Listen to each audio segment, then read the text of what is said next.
Hello, my name is Pat and welcome to my channel Close to the Edge, where we talk about all things prog rock, classic rock, heavy rock, and maybe even a sticker rock. Stick around, you just never know. You never know. Today I'm going to rank my top 10 songs by the greats of the progressive rock genre. Yes, quite difficult this was.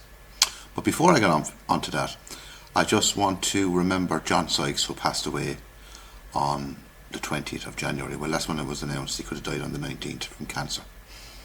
One of the great guitarists of heavy metal, heavy rock music, and had the pleasure of seeing him with Scott Gorman when they did a kind of a tribute to Tin Lizzy back in the late 90s, early 2000s. I saw him here locally. I wasn't that too far away from him. I was about 20 feet away from him. And what a guitarist. He could play. Heavily influenced by Blackmore, Page, Gary Moore. But it's very sad loss, 65 years of age to cancer. Another one bites the dust, as they say, unfortunately. And may John Sykes rest in peace. Anyway, now back to my top 10 songs. But yes, number 10, might surprise a few, from the Keys to Ascension 2 album released in 1987, Mind Drive. About 18 minutes long, absolutely stellar track. I remember I heard this, I bought this album when it came out. The first disc of this is live, the second disc is all new studio stuff. Absolutely superb track. Reminded me an awful lot of the 70s, like as we came back, they awoke from a kind of a coma and came back all of a sudden with this absolutely amazing. Actually, the Keys to Ascension 2 studio tracks are absolutely amazing. Probably better than anything they did since probably Drama, I would say so. But this track is Mind Drive. If you haven't heard this track, Mind Drive, go and listen to it. Because this has Wakeman, Howe, Anderson, Squire and Alan White on drums. Not the classic lineup, but very close to it, because I think people go with the Bill Bruford on drums, but I think Alan White is a brilliant drummer. But what a track. Number 10, Mind Drive. Number 9 would be from Topographic Oceans, and the track is The Ancient. What an amazing track. It's the third track, so it's the first track on the second LP. And Topographic Oceans is a love-hate relationship I have with this album. It really is. Sometimes I absolutely hate it, sometimes I love it. All depends what humour I'm in, really, with Topographic Oceans. But it is a classic album, and released in 1973 after Close to the Edge.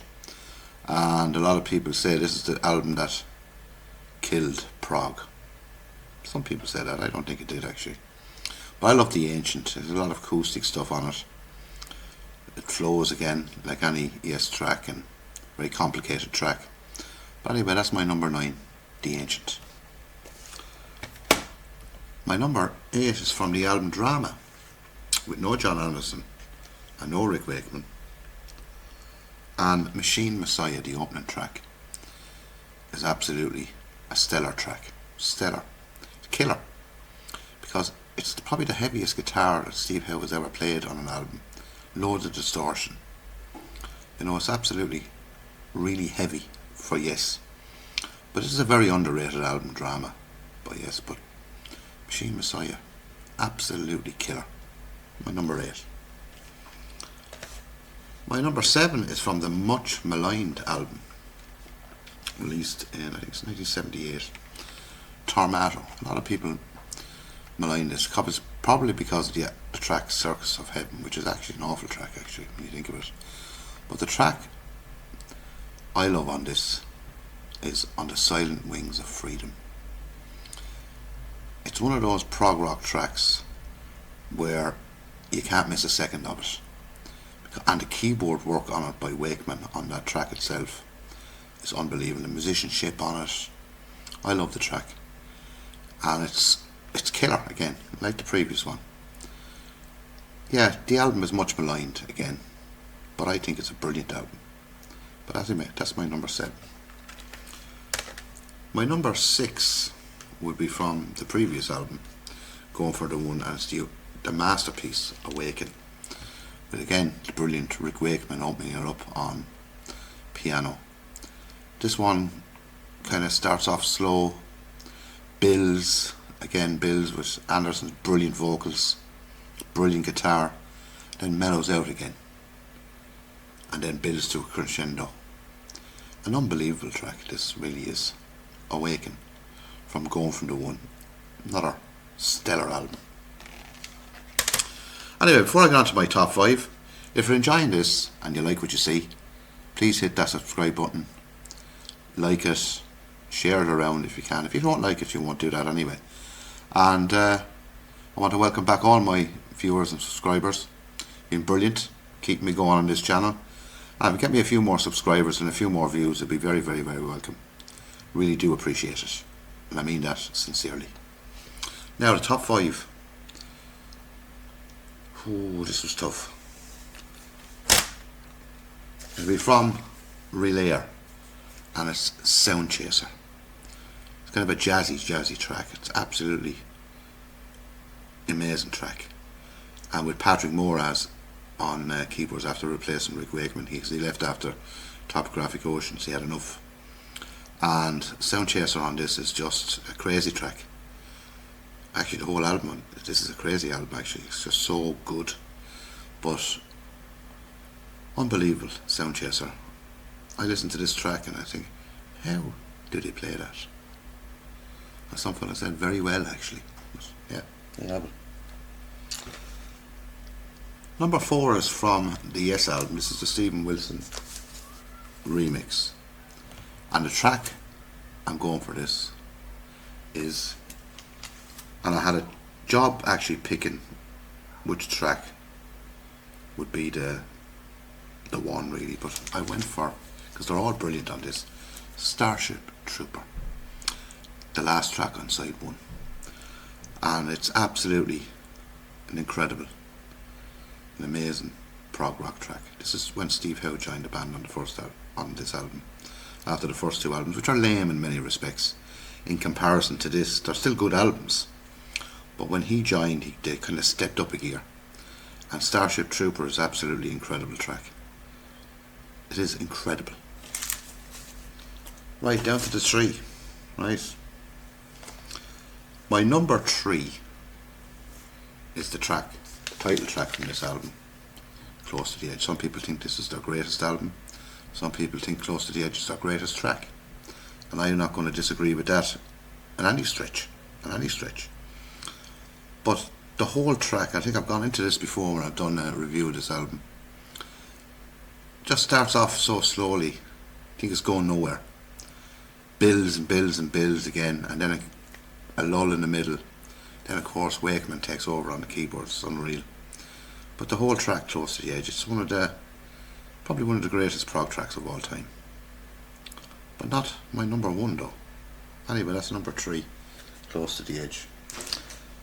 My number 2, second favourite track, is Heart of the Sunrise from Fragile. And I remember when I heard this track first, it blew my boat. It blew my boat, because the incredible bass work by Chris Squire on this is just totally stellar. It's absolutely stellar on this. And again, starts off slow, builds, and the musicianship on it is just amazing. Of course, this is Rick Wakeman's first album after replacing Tony Kaye, and Heart of the Sunrise, one of the greatest prog tracks. But I think the greatest prog track by Yes, and possibly one of the greatest prog tracks of all time, it's from the album, from this album. I get it there. It's from Relayer, right? But I'm not talking about this version of. This is the studio version of Gates of Delirium, which is brilliant on this. But it goes a step higher on this. This track, to this day, for me is one of the greatest. It's probably the greatest prog rock tracks ever recorded. It's spellbinding, really, this track. Again, like a lot of Yes tracks, starts off slow, builds, goes into a little bit in the middle then. But once they get going a third of the way in with How, White, Patrick Moraz is on that track, Anderson, the whole lot of them. It's just like Alan White drums on it is just amazing. And they keep going, and the way they finish this track at the end, kind of they all slow down together, which I found incredible when I heard it first back in 1980 when it came out. And then at the end with the little track, Dom Soleil and his voice. And I believe my friend Kevin